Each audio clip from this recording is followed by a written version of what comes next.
Zoe. Ninong Cromwell. Tito Cleola. Anak? Tito Michael. Anak? Anak? Huwag mo sila tawagin. Tito Michael. Anak, huwag mo sila tawagin. Wala sila dito. Anak. Lolo. Anak, lumaban ka.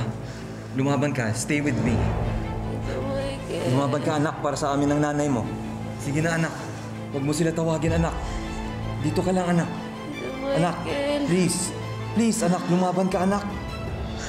Please.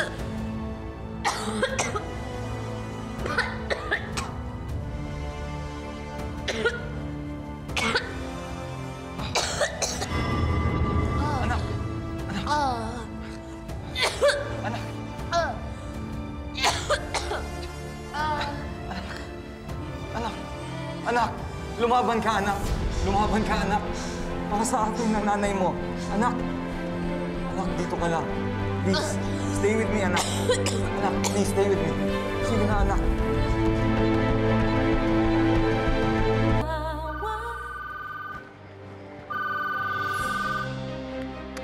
Hello, Mami.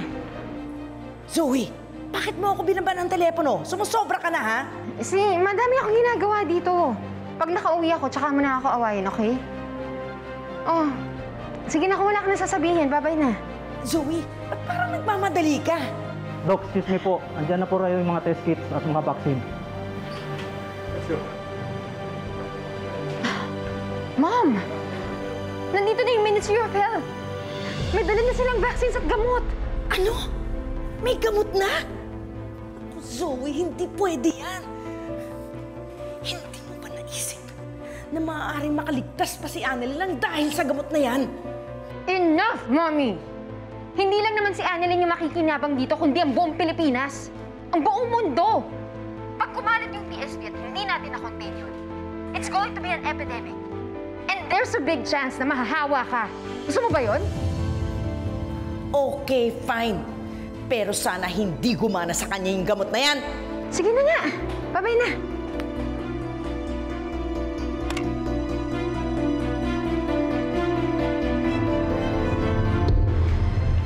Dad, Annalyn, may gamot na.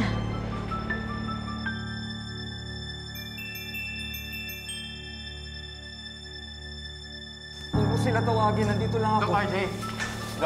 Doc Lindon, tulungan natin si Annalyn. Nagdi-delirium na siya. Doc, dumating na yung gamot.